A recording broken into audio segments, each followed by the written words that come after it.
I studied agriculture. I majored in sheep reproduction, and I went to New Zealand for a year working on a sheep farm. So after I came back to Japan and the university, I finished my degree, and I was interested in wool. So instead of looking for a job, I started learning textile design in a nighttime course in Tokyo. So that was kind of the beginning. I called this technique pine needles technique because I was inspired by pine needles on the surface of snow many years ago when I was in Sapporo, my hometown. When I make something, I just give it a name, something easy to recognize for me, and it was one of them. And I never thought I was going to do it so long, and I teach so much with this technique. But it's fascinating. You can create something very fine and lacy, which is quite unusual for normal felt making, because felt is something people think about more like slippers or bags or something very strong. But if you do it properly, it's lacy, but it's still wearable, strong enough. And I like this technique. Time consuming.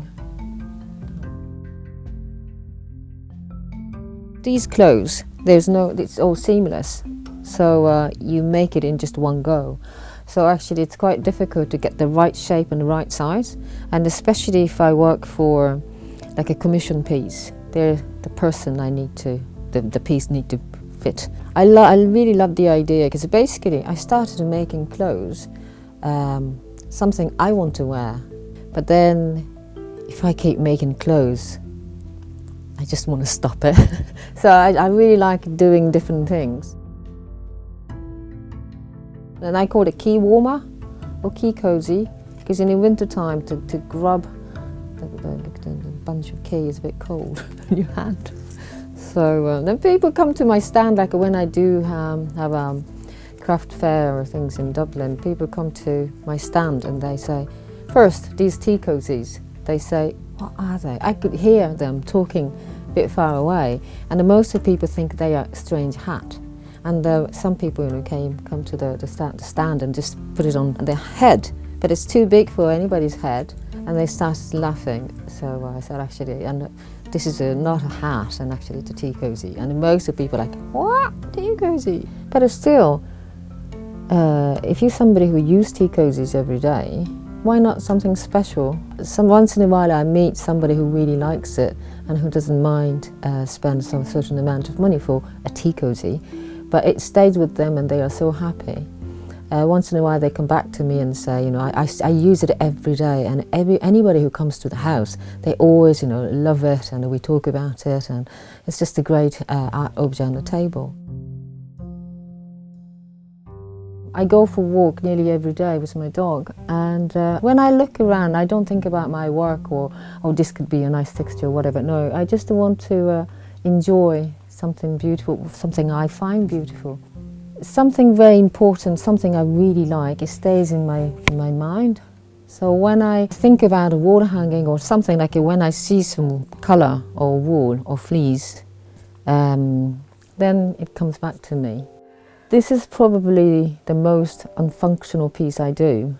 It's like a drawing, and I can just play with the colours and texture and take in more like out of what I have inside.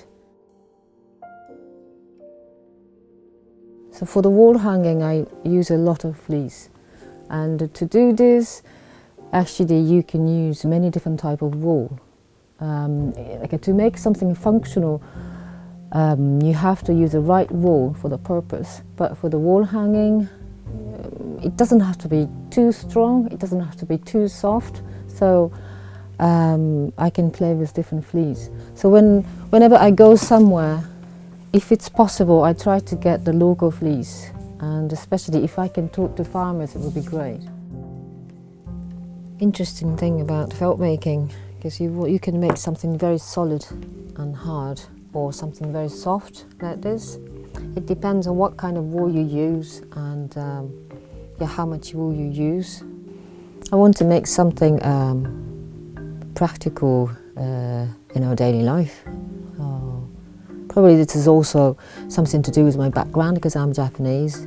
Because in Japan, craft is very big in history, and we are losing it, but still something, practical,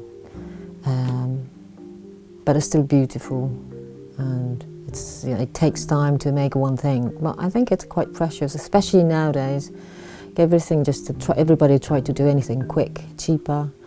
But if you can take a time and make something you really like, I think it's very precious. And I think people appreciate these things more as well recently.